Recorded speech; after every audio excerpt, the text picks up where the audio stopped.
Hello, and welcome to week 3 of public speaking, or speech class if you prefer. This week we're going to talk about chapters 4, 5, and 6, and then there'll be an assignment, which I'll discuss at the end of this lecture. Something I want you to start getting into your mind is that next week's assignment, not this week, the following week, you'll have your first outline due for your introduction speech. This is about a speech about you or something you have an interest in. It needs to be 5 minutes, so it can be no shorter than 4 and no longer than 6. So start thinking about what you want to talk about. We talked about outlines, in chapter 2 and how to set it up. I'll give you a little more information about that next week, but start getting it into your mind because you get to do the outline, and then I give you some corrections and you do a second outline, and then in week 6 you will be doing your introduction speech. So you may want to figure out your timing on that so that you can get your 5 people together, make sure your camera's working, which you'll make sure of when we do this assignment this week. But I just wanted to put that into your head. So we're going to talk about chapters 4, 5, and 6. Now, I don't go through every slide in the PowerPoint in these lectures. I know last week it was 25 minutes. I promise I'll try to keep it a little shorter this week. But I go through things that I think are important for you to know about from me. So we're talking about listening and speaking. It's just as important to be a good listener as a good speaker. You probably heard me say that in more than one lecture. Speaking and listening co-create the speech's meaning. There is a continuous flow of communication between the speaker and the listener. You're saying something, someone's nodding, someone's applauding, someone's laughing. There is some kind of a communication and feedback going on. And it's the way they listen to it that matters. Now, hearing and speaking are 2 different things. You'll notice the asterisk. That means this is on a test. So hearing is just the actual physiological idea that sound is going into your ear. Listening is the conscious act of recognizing, understanding, and accurately interpreting messages communicated by listeners. Now, some of us have selective perception. Some of us who are married believe our spouse might have this sometimes. Selective listening, if you will. My husband has this on occasion. That's paying attention to selective messages. Hearing what you want to hear is really what it is. So what influences this? Well, what are you really interested in? What are your needs? Your values, your attitudes, your beliefs. What are you prepared to hear? So you have to think of that from the speaker's point of view. We have to make sure that we're talking in our audience's interests. Hopefully their needs and values as well, but at least getting their interests so that they give us their listening. Factors that influence selective perception: you pay attention to the information that touches your experiences and backgrounds. So what does that mean? Perhaps you should understand your audience and speak to what they know. That makes it a little more helpful. Now, of course, in your introduction speech, they don't know you, but they're like you. They're students. They're probably working students, and they have families, and they probably have pets. And so you can talk about all those things, and they have an understanding and a background in the same area. Active listening, this is what we really strive for, and this is something you should strive to be. This is someone who can focus and has a purposeful process of gathering and evaluating the information. Now, this isn't possible when they're distracted, of course. So then there are these different distractions that could go on, and we have all experienced this. We have things going on inside our mind while we're trying to listen. Or you're in a lecture, hopefully not this one, that's boring. So you start thinking about, what will I make for dinner tonight? Or, oh geez, I wonder what my friends are doing. You know, it's Friday and I hope they're all going out to karaoke or to the bar or to the movies or whatever it is you like to do. And you're completely lost in what the lecture is all about. That is internal listening distractions. Defensive listening, on the other hand, is you've already decided you don't like this speaker. So you are going to listen defensively and only hear the things you want to hear. You have to think about the multitasking. This has probably become the biggest problem in listening we have in education today. The cell phone. You have to put the phone away, not just down. Actually, data shows that if your phone is sitting right side up on the table, even if it's dark, but you know it could light up at any second, you are 60% at a loss of active listening. Even if it's turned face down, you're still at a 30% loss because you can still see it light up on that desk. Come on, we all know that. So try to make a point when you are a listener to minimize your distractions. Active listeners, now here's your goal, and maybe you should try this. Maybe you should try this week, even just with a friend, just talking back and forth. Really listen. Listen to the main ideas they're talking about. You watch their nonverbal cues and their communication process. Really understand what they're trying to say. It's not as easy as it sounds, but good listeners have a lot of friends. Now we're going to talk about ethical public speaking. And most of the information in the book goes without saying. We need to be ethical. We need to be truthful when we speak. And as an ethical public speaker, you must be credible. That means we need to trust what you're saying. You need to be honest and believable with your listeners. You need to treat your listeners with respect, never talk down to people, degrade people, use foul language, and assume responsibility for yourself and others. Never apologize. Oh gosh, I'm so sorry I'm late. I'm really timid and I'm afraid. You don't need to do that in a speech. Take responsibility and speak from your heart and speak from your mind. So you're responsible. That makes you ethical. Responsible, you take charge, you're trusted, or a duty for which one is accountable. It sounds really important, and it is. Ethics are the study of moral conduct and how people should act towards one another, treating each other with respect. Audiences listen to and trust speakers who demonstrate positive character or ethos. Ethos means character. It's a Greek word. That means that if they trust you, they believe you're competent, they believe you have good moral character, and that you have goodwill, knowledge and attitude of respect towards your audience. These are all things you want to attain to. Values. Most enduring judgments or standards of what's good or bad in life. What's important? What are our values? Now, sometimes they conflict, right? Sometimes our values are not the same, but we need to anticipate that and we need to respect other people's opinions. You use the audience analysis to plan your next speech. Public discourse. Speech involving issues of importance to the larger community. These are speeches, governmental speeches, a candidate speech perhaps. You should never do this to just incite or inflame people. You should never talk to make people angry. You talk to give people information. The First Amendment is the right to free speech. Free speech. Right to be free from unreasonable constraints on expression. We should be allowed to express ourselves. But along with this go the responsibility of civil liberties, which give us the right to express ourselves, and civil rights protect us from harmful speech. And that goes both ways. The listeners should not be subjected to harmful speech, and the speaker should not be using harmful speech. Understand and refrain from the use of illegal speech. Fighting words, it's illegal. You can't provoke a fight through a speech. And slander, speech which lies about someone else. Defamatory, meaning you're telling a mistruth about another person and you hurt their reputation. That is absolutely illegal. Hate speech, offensive communication directed against people's race, ethnic, religious, gender, or any other characteristics. Ethical speakers respectfully assume differences. We know there are differences between people and we respect them. We don't have to agree with them. We just need to be respectful.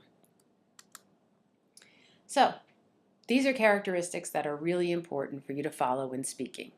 Have dignity, integrity, trustworthiness, and respect. There's that word again. So when you're choosing your topic, now your first topic, of course, is about you.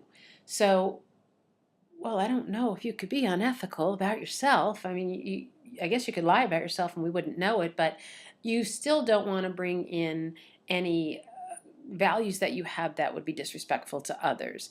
If there's a group of people that you dislike, you should keep that to yourself. If there are sketchy things in your past that you shouldn't share, you probably shouldn't share. Are your overall speech aims socially constructive? Are you there to give us information? What effect will your speech have on your listeners? That's an important thing to think about. Before you decide what you're going to say, think about how others will react to it. And we don't want them to react insightfully with anger. We want them to be happy about what you're saying, at least pleasant. Be accurate. Make sure that you're telling the truth. Are your facts correct? Part of why we do research is so that we make sure we understand facts, and then we'll talk a little bit later about giving people credit for those. Any source that requires credit in writing, here it is, in written form should be acknowledged in oral form as well. So if you're going to say something like, survey says that doctors from around the world say that you should eat carrots every day. I'm making that up, but you probably should. I do. But when you say that, you have to tell us the medical journey at the Institute of Technology in New Rochelle says, or Dr. So-and-so from somewhere says. You have to give them credit. As a matter of fact, in your outline, you have to tell me their credit. You have to reference the information that you give when you do research on a topic. Now on yourself, we're probably not going to see too much of that, but your persuasive speech specifically, your information speech, and definitely your research speech, if we have one of those, you would always, whenever you give a speech like that, on your outline or on your last PowerPoint slide, you give credit. It's what we do. Copyright protects intellectual property. Fair use allows you to use that property. If we are using something for scholarship, meaning to learn, or any of these other things, to teach, to research, you are allowed to use certain pieces of other people's work. Okay? Fair use applies to music, graphics, and data. Students have more latitude to use work, but must still credit their sources. There's your key. If you're going to use somebody else's work, give them credit. That's all we're asking. Professional speakers have to have a license to do this, but we're not asking you to be a professional speaker. If you are getting paid, you cannot use other people's works because they should get paid as well. So now we're going to analyze the audience. Audience analysis is key. For you, your audience that you're going to be speaking to is going to be considered an audience of your peers, meaning people just like you. We're not going to get crazy and say, you know, oh, you're talking to all people over 65, or you go into a kindergarten class. I wouldn't put you through that in a public speaking 100 level class. That's for advanced public speaking. We try to learn to speak to different audiences. But know your audience when you're speaking to them. Know their perspective, where they're coming from. You can come up with 3 words that would describe your audience. You could say millennials, or middle class if you'd like, upper class if you'd like, athletes. Maybe you're doing a speech about the athletics and all your friends that are going to be watching this speech are athletes. There's an audience description for you.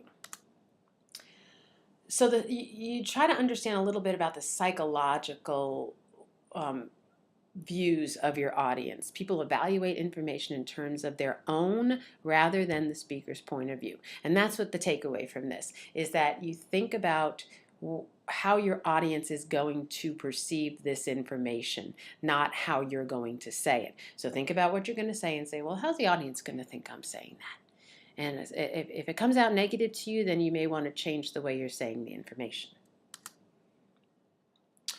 Again, appeal to the audience members' attitudes, beliefs, and values. If you can come across as somebody who's like them, they're more likely to listen.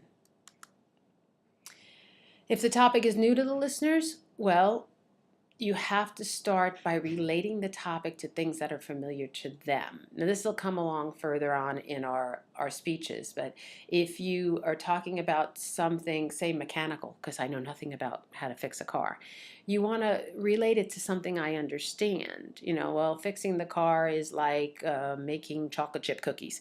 I know that probably has nothing to do with each other, but I'm just saying if you can relate it to something that I would have an interest in, because I like chocolate chip cookies, it will come across much easier. If listeners are already negative when they walk in, they don't want to talk to you, they don't believe in what you have to say, I hope that doesn't happen to you, but if they did, focus on establishing a rapport with them, a friendly relationship, and credibility.